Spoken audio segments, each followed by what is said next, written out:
So we'll now go on to our next session, another power-packed discussion on now the principles of technology confluence and finding the sweet spot for rights, data protection, and growth. Well, that's our next topic. And to moderate this session, we have amongst us Mr. Manish Sehgal, who is partner with Deloitte India. And as our panelist, we have Mr. Derek Ho, Assistant General Counsel for Privacy and Data Protection at MasterCard. Then we are also being joined by Mr. Dharmendra Jham, who is Vice President at Paytm. Mr. John Ovik, Head of FinTech at Skyflow, will be sharing with us with his perspective. And Mr. Nagendra Nagaraj, Founder and CEO of QPAI Technology. And of course, Mr. Ved Prakash, Senior Business Development Manager, Banking and Enterprise India at Thales Group India. So to discuss further the principles of technology confluence, I'll leave it to all of you and hand over the session to Mr. Manish Sehgal. Thank you so much, Smriti. Just to confirm, I'm loud and clear. Yes, you are. Thank you so much. Good afternoon, good evening, good morning, all from wherever you are joining on this session. Uh, what a powerful session we had just before this discussion, talking about various possibilities of ensuring privacy compliances, be it with a unified uh, framework or with figuring out if there is a solution that can do some magic around fitting one size also. So taking the momentum to the next level, I'm privileged to be associated with this panel and going to discuss and moderate a discussion on a very interesting topic of what we call a triage of rights, data protection, and growth. And personally speaking and professionally looking into this concept, I think this is a very significant equation to solve because the regulators and citizens may be very keen for the rights. Uh, Enterprises may be very keen to ensure the data protection has been taken place, and the businesses may be very keen to ensure that the growth has been well effective as per the plans. But how do we really create a balance between the three of them? That's what I'm going to talk as a moderator for this session. Maybe to start with, Derek, I will have an opening, comments coming from you. Uh, when you hear this aspect of a triage, if I have to use that word again, between rights, data protection, and growth, what are some immediate thoughts that will come to your mind? What do you feel and how you react and respond to something of that kind? We'll be really keen to hear. Over to you. Thanks, Manish, and thanks to ASSOCHAM for inviting me here. Always a privilege to be part of these discussions, to listen to the different perspectives. And I agree with you, the previous session was excellent. I actually like the title of this, panel session a lot. If you read it carefully, it says rights, data protection, and growth. It is in the conjunctive. It doesn't say rights, data protection, or growth. And that's a really important point. It's privacy, data protection, respecting rights, and growth are not mutually exclusive. It is possible to protect data, respect rights, and engage in growth. That would be responsible growth, right? And increasingly, companies are waking up to the idea that this is part of your ESG commitment.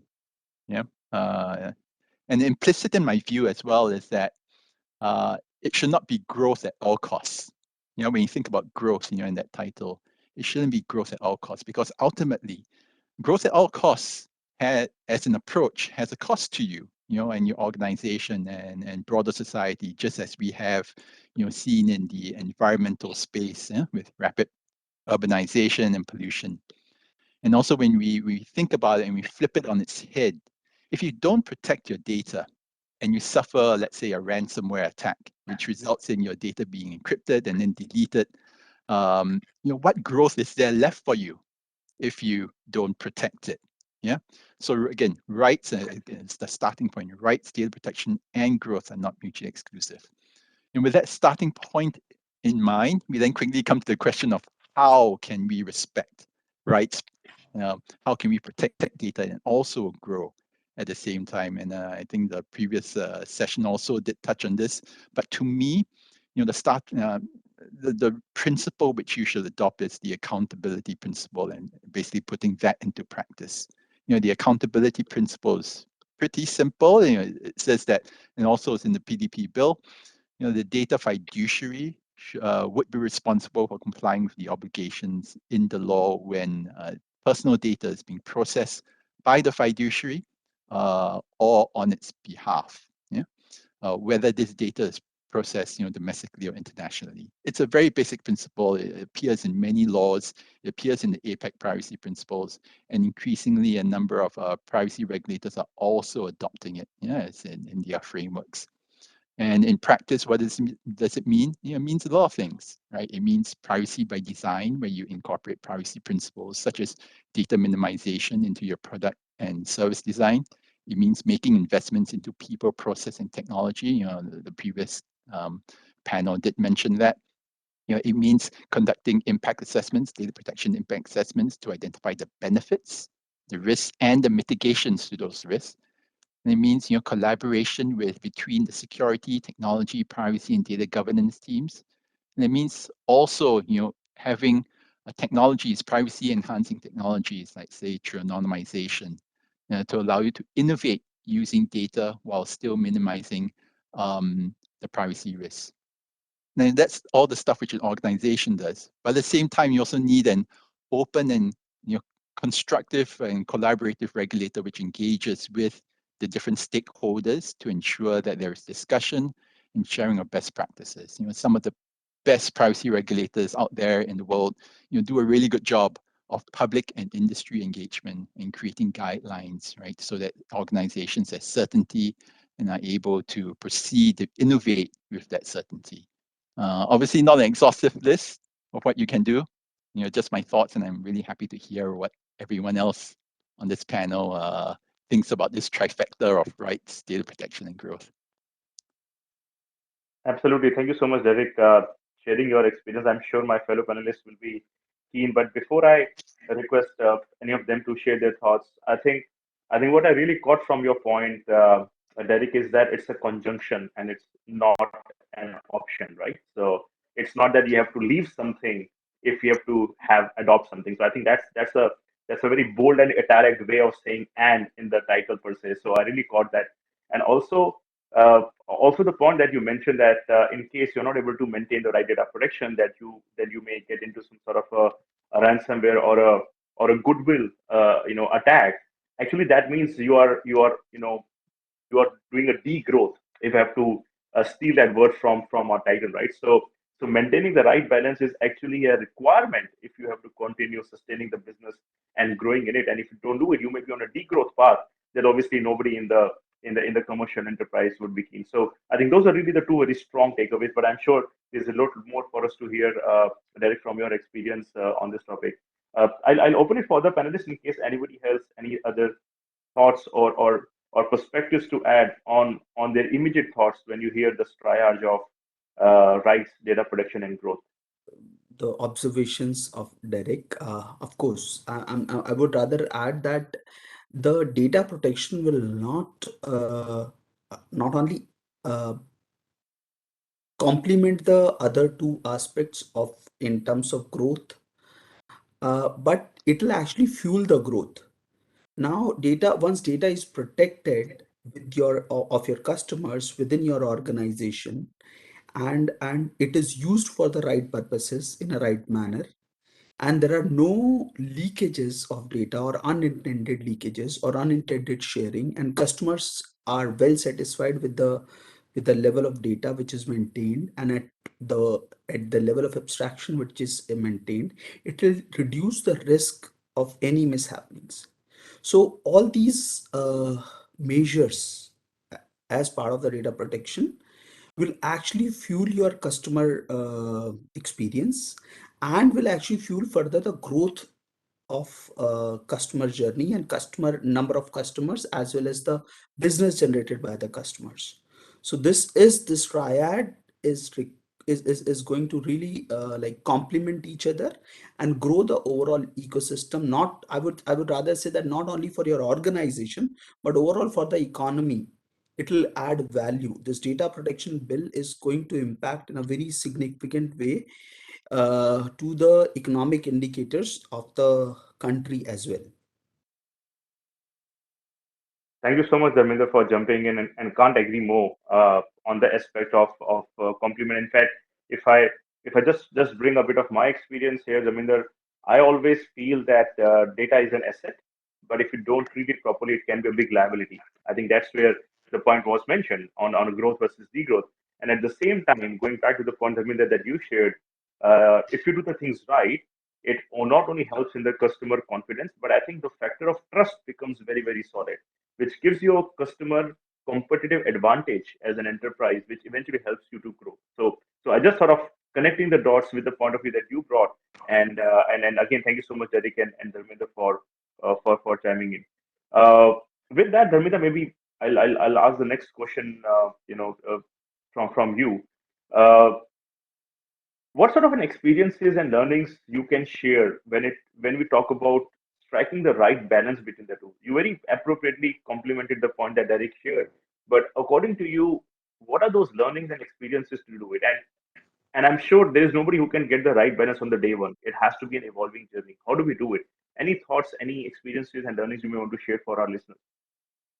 Sure.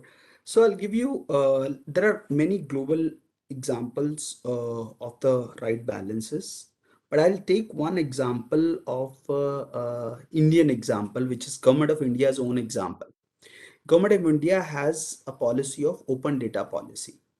Recently, in February month itself, few days back, Government of India has released a policy on India data accessibility and use policy in Feb 2022, which is a right balance in terms of how government can share its data with public sector, so that with private sector or with anybody, and how industry can leverage that information to understand the trends and understand the macro level behavior of various government ministries or the industries which are managed by those ministries.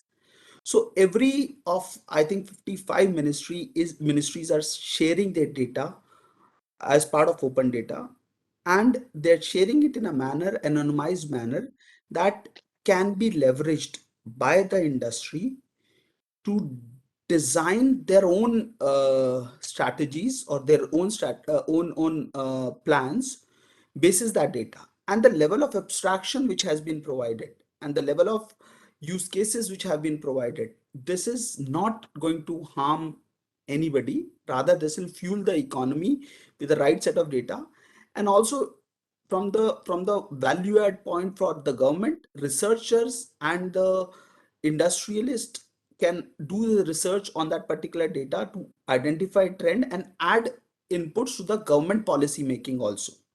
So this is a kind of balanced example where the growth of industry, data protection, have and the rights, that it is well between the rights of government as well as rights of citizens of country, where government has shared first of all prepared this database.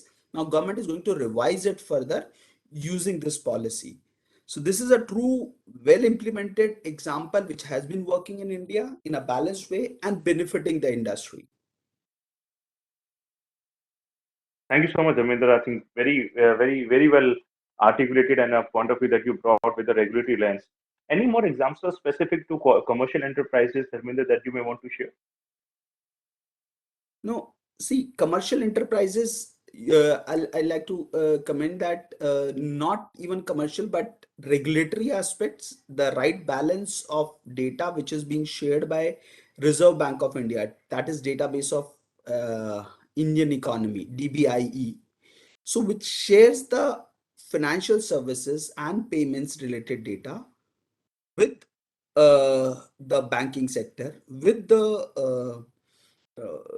the financial services and the payments player, so that companies which are planning to come or to enter into the financial services industry or payments industry, those can define their strategy basis the data which is very granular data, and this is well right or well within right of customers as per the Banking Regulation Act.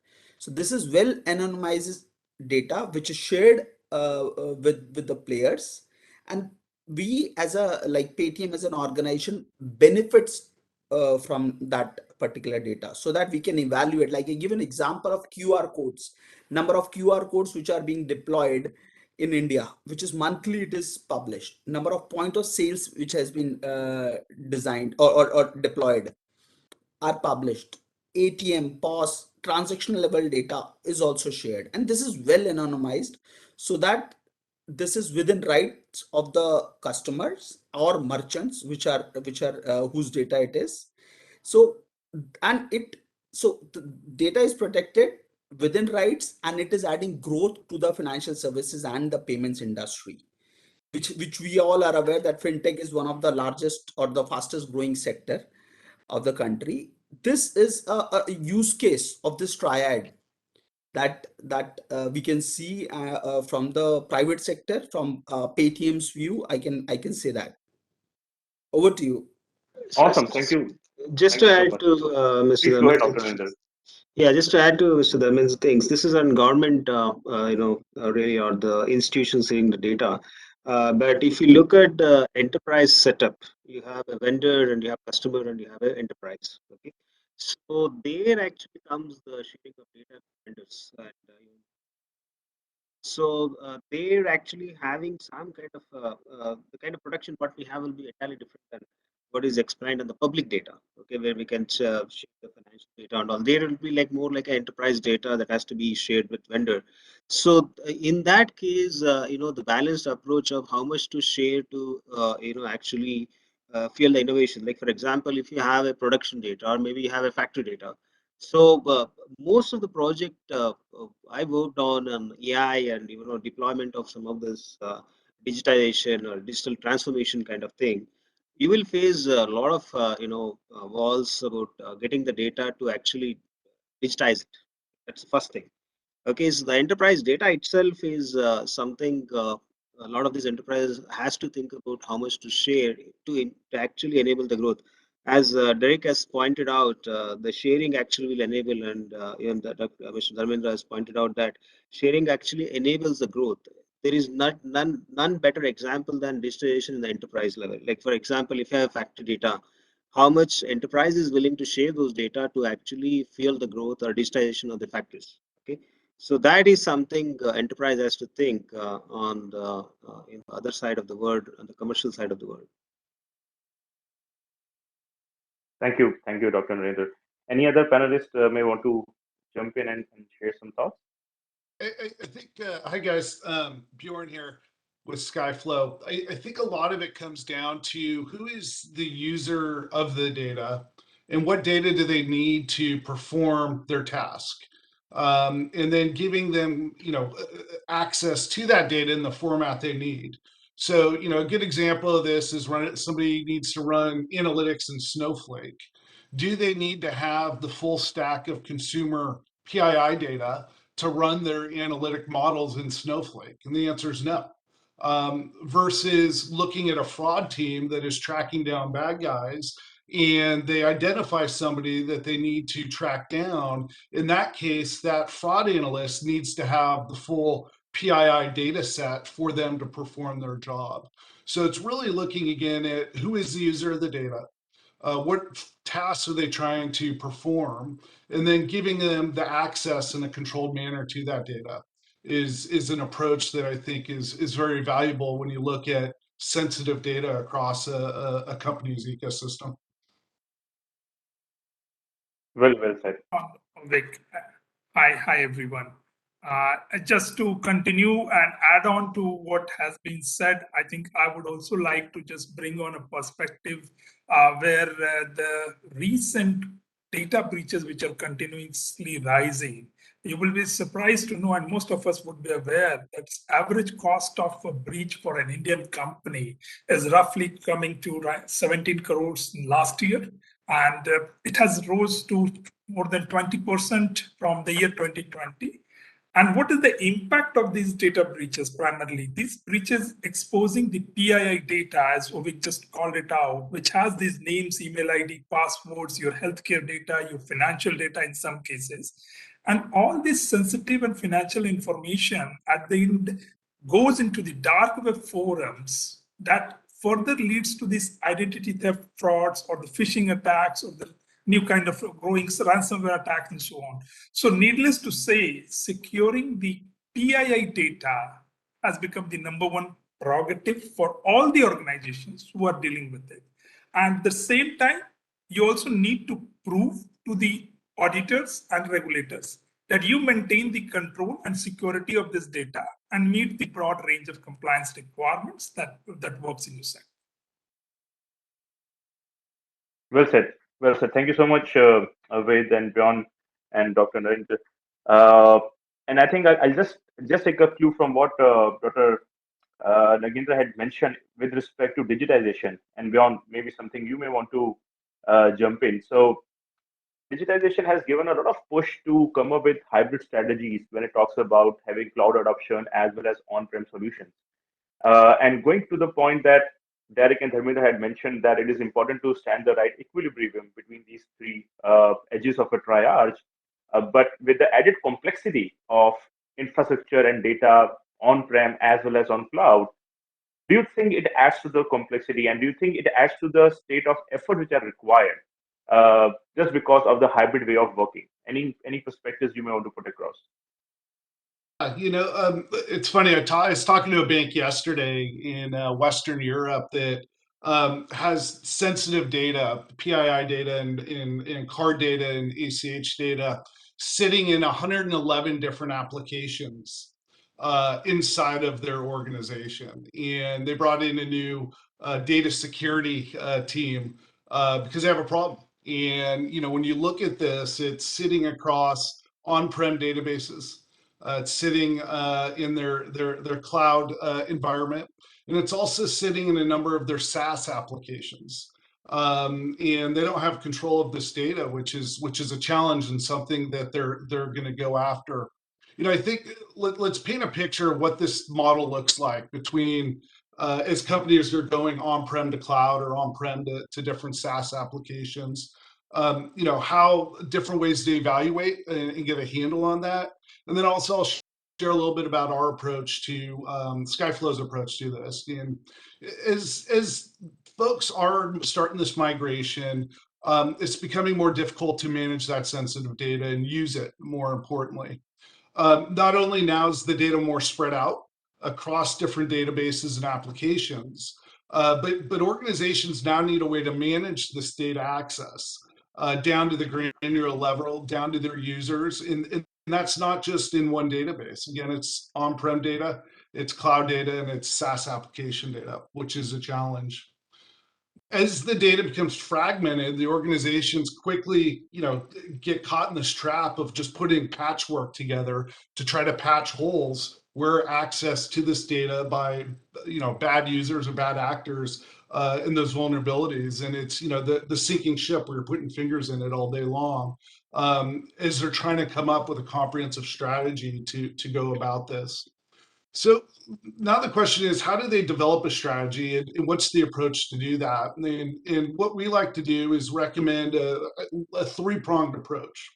And we touched on this a little bit on that last question. The first is understand what data you're collecting, what user data you do have, and then classifying that data into different categories. Is it sensitive data?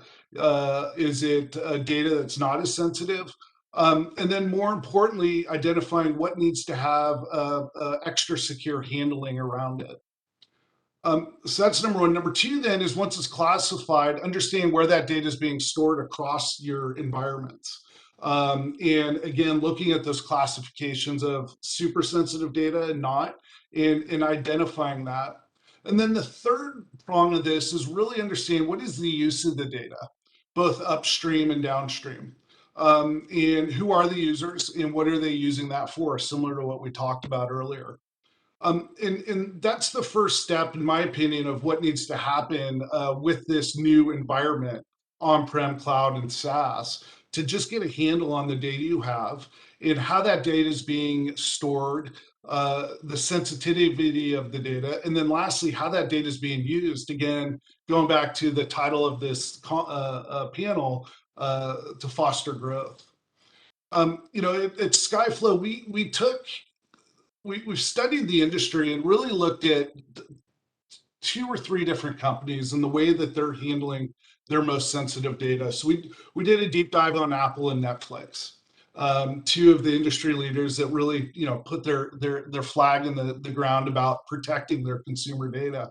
And what they've done is they've actually isolated all of their PII and most sensitive data about their customers in what we call, or they call, a centralized zero trust vault. So now all this data is sitting in one vault that's protected, and it's a zero trust vault, which means they don't trust data coming in and they don't trust data going out or being accessed. In Skyflow, what we've done is deployed a similar approach to this, and we're providing this out as a SaaS service now, where you can centralize this in a vault and then set up different user policies for your different users that need to access that data. So think of your customer service team or the CRM application that they have. They don't need my full social security number or government ID number. They may just need the last 4 of my government ID to authenticate me when I call in. That customer service rep should only see 100 records a day. There's no reason they need to see all 13 million of our customers in a given day. So it's how do you isolate and protect that data versus your data science team. Needs a different set of data. They don't need my name and email address to run their complex analytics. So how do you tokenize that data and provide what they need to run their queries?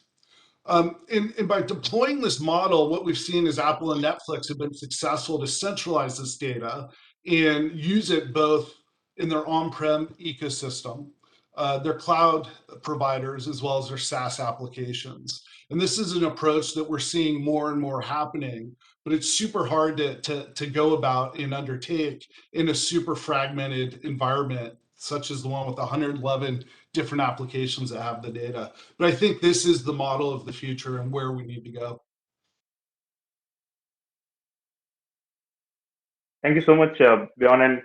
And hearing you, I was recalling an experience of where you correctly articulated that, you know, you should know what data to protect, PII sensitive, due classification, then you identify so-called secure vaults, maybe taking example of a zero trust.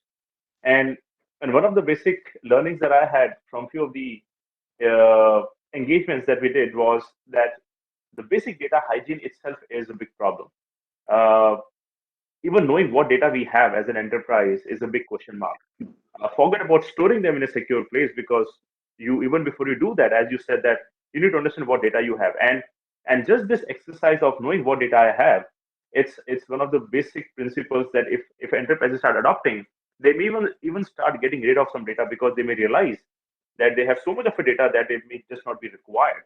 So definitely this hybrid way of working, digital transformations are really providing an enabling effect. But even if we stick to the basics, the fundamentals of data hygiene, I think that will also take us a long way. So just sort of adding my 2 cents, Bjorn, on what you shared. But still picking on the same point and doing a bit of a double click, the fact that the data is no more within your corporate physical infrastructure, right? In the sense of on-prem, it's now all on the cloud. What suggestions or experiences you may have, because when you have a data on cloud, it's primarily not in your premises, but it is somewhere. When we talk about data somewhere and we talk about PII, there is always a point of what the local law of the country suggests in terms of protecting their data versus the individual or the rights of an individual that the person may have, assuming that the person is in some other country or some other geography. How have you seen this balance being created? The fact that we want to leverage the technologies like cloud from a scalability and efficiency perspective, but there's always a point that we have to strike the right balance between the law of the land and the privileges that may be aligned to those personal data. Any thoughts on that, Bjorn? Yeah, you know, getting back to the concept of centralizing your PII data and centralizing it in different regions is what we're seeing happening with a lot of international companies that we talk to every week. Where in India, I have my data of my Indian consumers centralized and domiciled in India in this zero trust environment. versus my Western European consumer data sitting in a vault that's domiciled in Western Europe, but it has the same access controls around it. In building those user policies, again, giving your CRM access that's different than your underwriting, your data science team access, you still can have those same policies enforced on top of that data around that. And giving the right access to the right user at the right time is critical for that. But that's what we're seeing from a deployment perspective for international companies that do have consumer data in multiple markets that need to withhold different regulatory environments. Thank you for that, Bjorn. Any other thoughts from fellow panelists? Anything you wish to add? If I could, and totally agree with what Bjorn mentioned earlier about inventorizing, right? Having a data inventory, data tagging, data classification. Totally agree. I think one point about that is, as we see the laws, start to come up with classifications of data. How do you translate? I think that's one of the big issues. How do you translate the legalese, the categories in the law into code? That's one, especially if I'm taking a step back and to some other countries which have other countries, right, which have vague references about using data about social order, right, which is then a concept of sensitive or important data. Those are qualitative factors and decisions which how do you code for that? And that's the tricky bit, I think, and which then requires that collaboration, which I mentioned earlier as well, about between the technology and the legal and the privacy teams to translate what would be quite subjective into something which can be put into a rules engine, for example. Yeah, that's one thing. Your other point about how do we manage the different, potentially also conflicting laws, right? Just let's take something very simple, sensitive data. What is sensitive personal data in one country? For example, for the European GDPR, will be quite different from what China has, which will be different from what Indonesia or India will have. Yeah. So how do you manage it while still having a single set of policies? The different ways to do it. You can either take a highest denominator or lowest denominator, depending on how you see it, right, and apply it that way. But you also run the risk of then being not competitive in that particular market, which doesn't have the particular view, versus a local competitor who isn't in, for example, in China, for example, right? So one of the ways which to address that is obviously having not only the code around that, right, which is and the technology around it, but also it's always about people, process, and technology. Yeah, to identify the benefits and the risks, and having that assessment of the risk and applying the law. Again, with the legal and privacy teams, I'm a bit biased that way, being a lawyer. And to be able to come to those decisions and to ensure that you're not only complying with the law, but also extracting the full benefit of whatever processing which you're having. It's interesting to thinking about what you just said around, the lowest common denominator or the highest level of access. And there's also companies out there now that are using that as a marketing and a sales tool, saying we're using the top level of data privacy, consumer protection, all of these things as a marketing tool, and really driving that message out to their consumers and to their customer base. Versus we're going to extract the data and use it as much as we can to cross sell you the next best banking service. So it's interesting to see how the winds are starting to shift that direction. Indeed. Thank you so much, Derek and Bjorn, for that. Dr. Danega, maybe some thoughts from you. Now, it is very clear that hearing both Bjorn and Derek, that you need to secure the personal data, right? There's no doubt about it. So it is pivotal you have some strategies.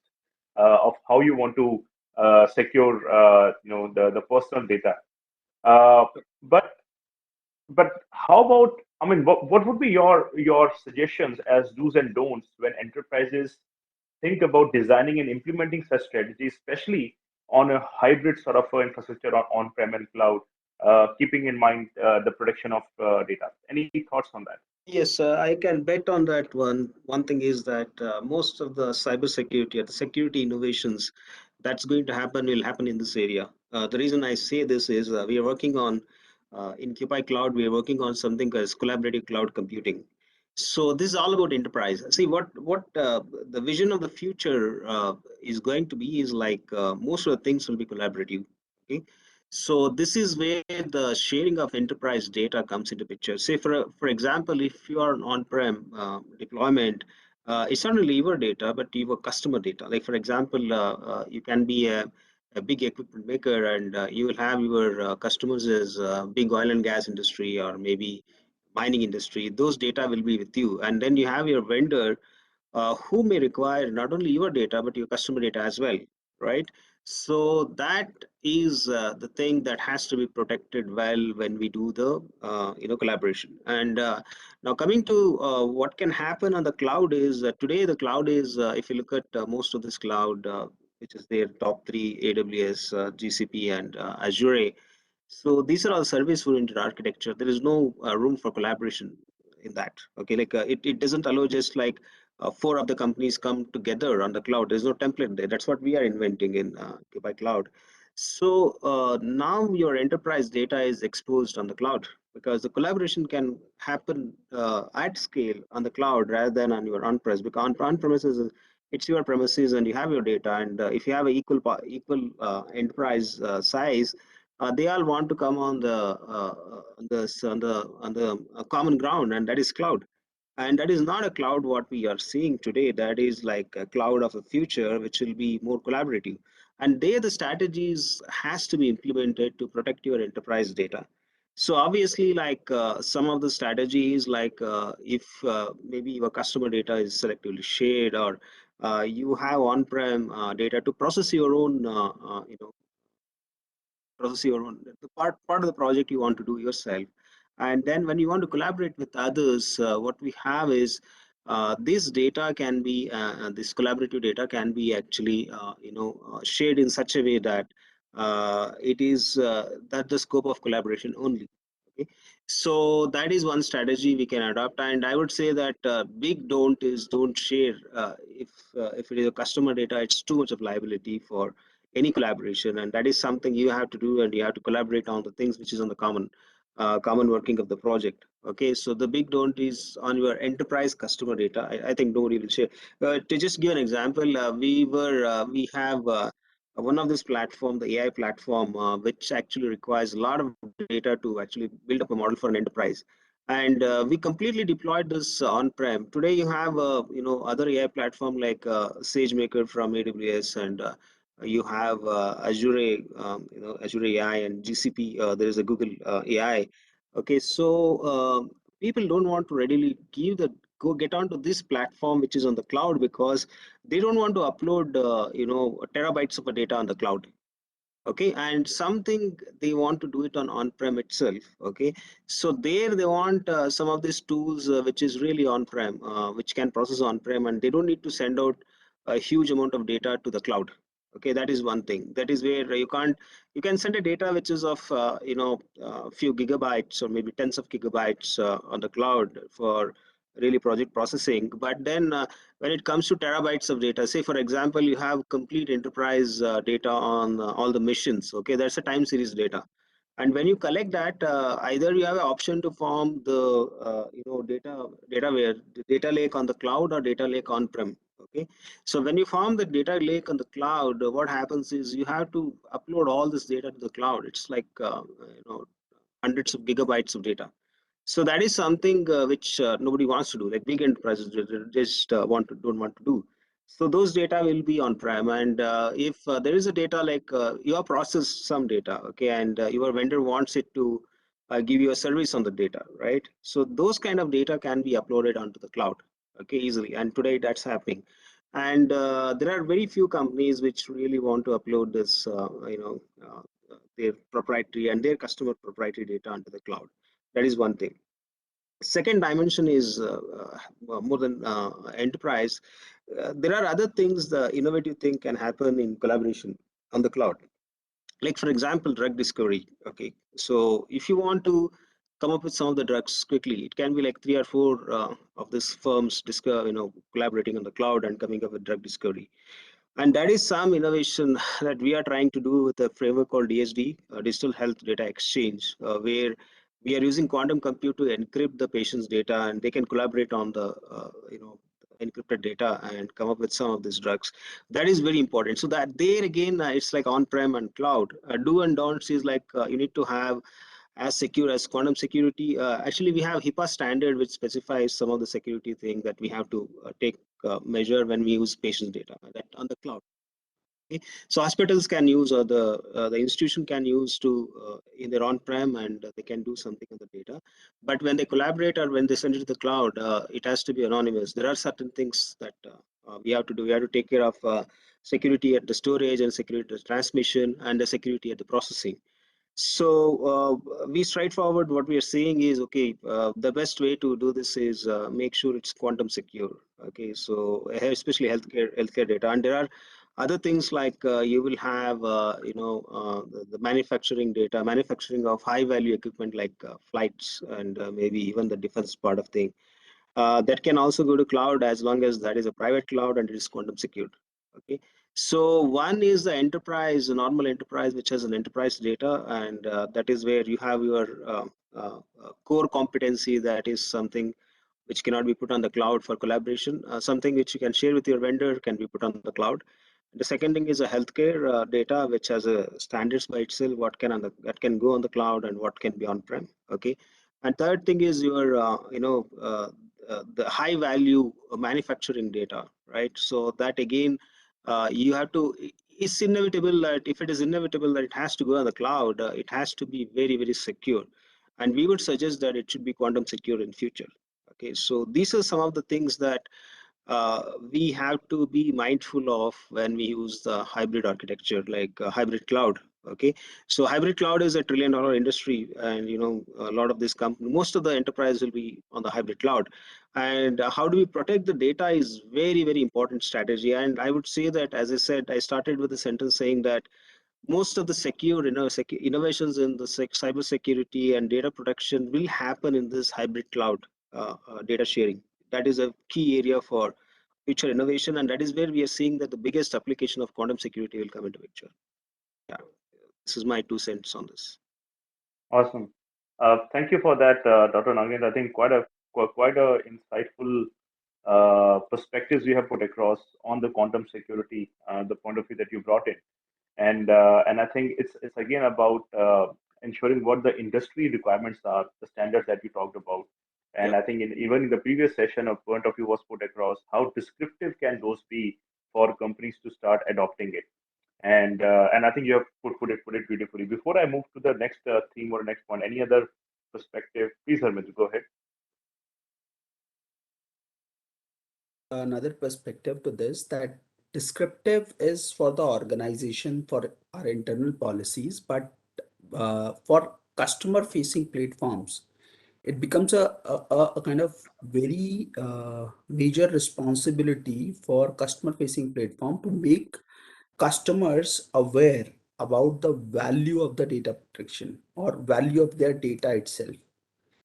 Now it will bring kind of, once this data protection bill comes in and it is implemented, there would be a major need that the consent taking measures and the awareness measures which are taken by the apps or the platforms which are collecting data. Like on our app, there are 40 crore plus users who are registered. So now taking their consent and making them aware about not only the consent but their rights.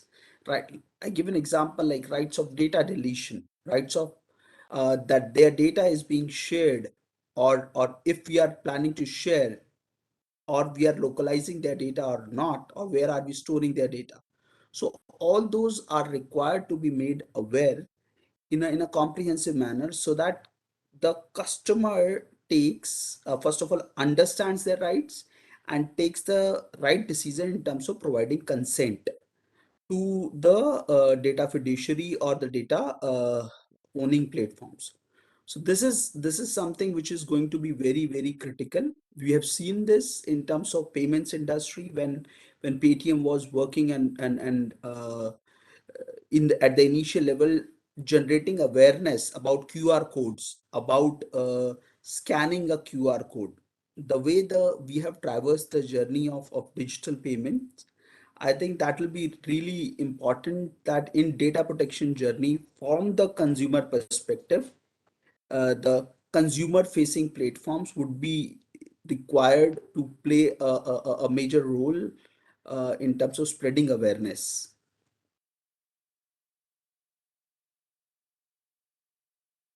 Absolutely, Harminder. Please go ahead, Tej.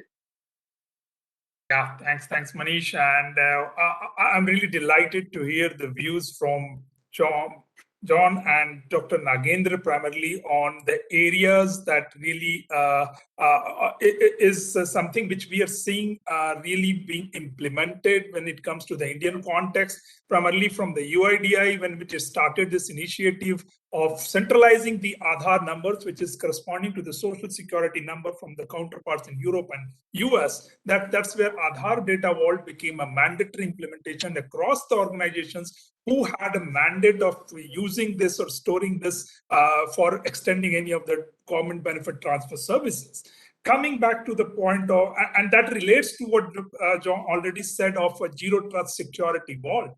And we were very hands-on with those enterprise customers where we implemented this in achieving this mandate. And then especially when you're talking about journey in cloud, which Dr. Nagendra was saying, and where the key area of focus or innovation that's happening would primarily be on quantum safe kind of data protection technologies related to encryption or any other mechanism that surrounds it. I would like to even add on to that, saying that the number one challenge in cloud journey that organizations today had been really grappling with is that who is responsible for the security in the cloud, not security of the cloud. And then the cloud service providers follow a shared responsibility framework, which states that the security obligations of the cloud computing provider and its users are very categorically stated, where it is mentioned that whether you choose as an approach of infrastructure as a service or platform as a service or software as a service, you are responsible for the data and hence the security of this data. And that brings the ownership to all the enterprises and organizations as how are you going to maintain the security controls on this data in the cloud infra. How would you manage those respective compliance regulations, which mandates that the control of these protection lies with you and not rely with the cloud service provider?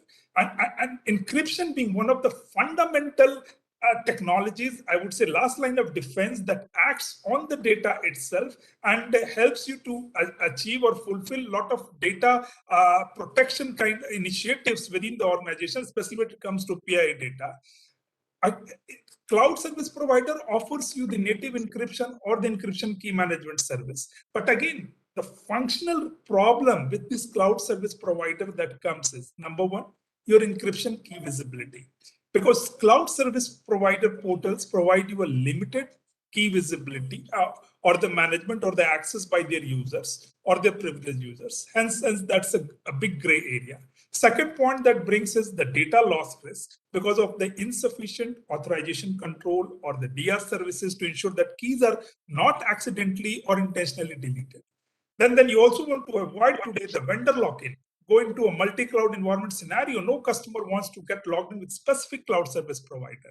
And the third point is about attaining this compliance with respect to the local or the global mandates on data protection, where it is very much required that you have to control the key data protection rather than leaving it to the cloud service provider. And the last and very important point, which I see customers really considering would be on the enterprise key lifecycle management, which is where all these native cloud service provider services have a very limited ability to automate the life cycle of these keys, especially when it's spread across multiple subscription. And that's where a very effective technology controls like bring your own key. If you, I think that's where we have seen a lot of large enterprises going with this approach, where Thales have contributed in implementing these technologies around, where all these leading cloud service providers who are offering both data at rest encryption and key management, but due to these data protection mandates, which require that these keys be stored and managed by these users, the customers. And that's where you fulfill this by enabling the customer key control, which allows you for the creation, the ownership, the segregation and control of these encryption keys. And this approach is called bring your own key. And the second one is bring your own encryption, where if you're considering approach of infrastructure as a service or platform as a service, you don't rely on the encryption offered by cloud service provider. You bring your own encryption technology, and you're in total control of securing your data. So these are the major, I would see, initiatives that large enterprises have taken, and we have contributed significantly in aligning with the security objectives for data moving in cloud. And especially there, as Dr. Nagendra also said, when you're moving sensitive data from on-premise to cloud and addressing the scenario of data in motion, where we have contributed with a high-speed encryption kind of technology that helps you to meet those objectives.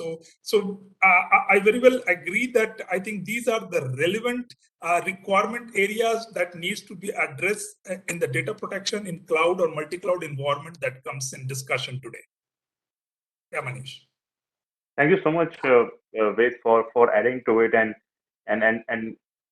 to an extent, I think you already covered the perspectives that I had in my mind of asking you, considering the background that you come from with respect to the critical data security measures required to adhere with these mandates and security practices. I think you summarized, but anything over and above these points you may want to put across, especially when it talks about the mandates on cross-border, mandates on compliances, and how the leading security practices can be well adopted to carry it. Anything additional to that, where you want to add on?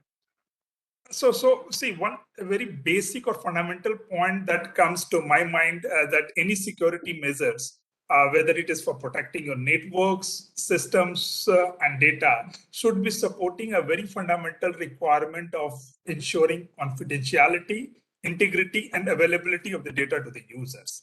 And keeping that in mind, from Thales as an organization, we recommend in designing or considering your security posture or measure to begin with end in mind, meaning that no matter how much technology controls you have to you go or have to implement, you will always be vulnerable to data breaches. So you must be ready to accept the breach.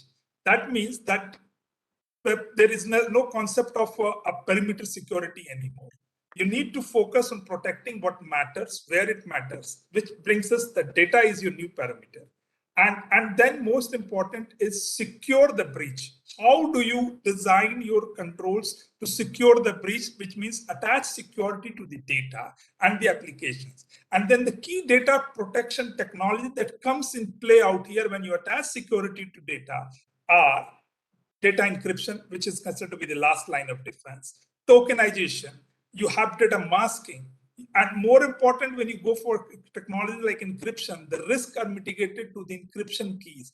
How well is those encryption keys being managed and protected? And that's where it becomes an important criteria for key management systems in place. So I rightly I go with John Derek, who started that you need to start your journey first with inventorying and classifying the sensitive data, meaning where your PII data is located across your IT setup, maybe on-premise, multi-cloud. You need to do the scanning and searching your file servers, your applications, databases, your virtual machines for discovering this PII data, and then apply the data classification as per your organization policy, which can make this data confidential, restricted, or public in that given data store.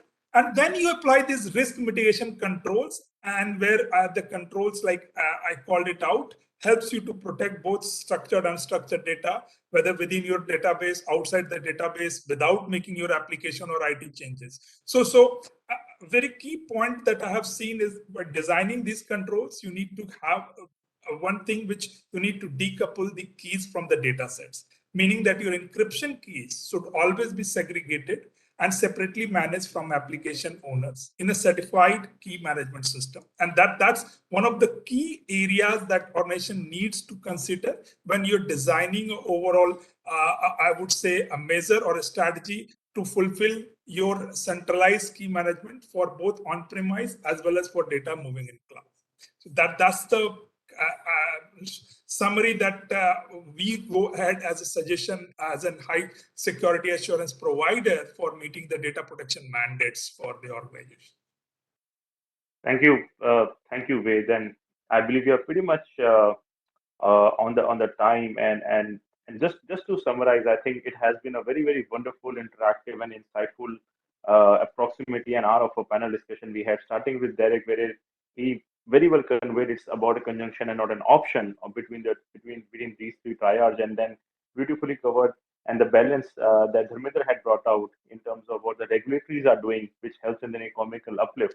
I think that was very well laid out, Dharmendra, and of course the point that he mentioned about how the importance of customer facing or consent platforms become very pivotal in communicating that point of view to the end users. And then and the discussion that we followed upon thereafter with respect to the point that Ved had mentioned in terms of bringing your own key, because of the overall key management system becomes very secure, or quantum security that Dr. Nagendra, you mentioned, or the entire philosophy of doing the things rightfully by identifying the data what you have, looking into the classification and putting the point of view across that beyond you mentioned. I think this overall summarizes and makes me mention that if the fundamentals are taken care well, I think there's a much more stronger security posture that we can evolve, and a lot can be done. But maybe the fundamentals sometimes miss, based upon because of which even the best of the frameworks sometimes do not help us to get the things fully done. With that, I take a privilege of thanking everybody for joining this panel discussion. Again, thank you so much, SOCHM, for having us here. Smriti and the team, I will hand it back to you. Thanks everyone. Thanks all. Thanks everyone for your time. Thank you. Thank you, everyone. Mr. Derek, Mr. Jam, Mr. Ovik, Mr. Nagendra Nagaraja, and Mr. Ved Prakash for sharing with us your perspectives on technology confluence and finding the sweet spot for rights, data protection, and growth. Thank you all.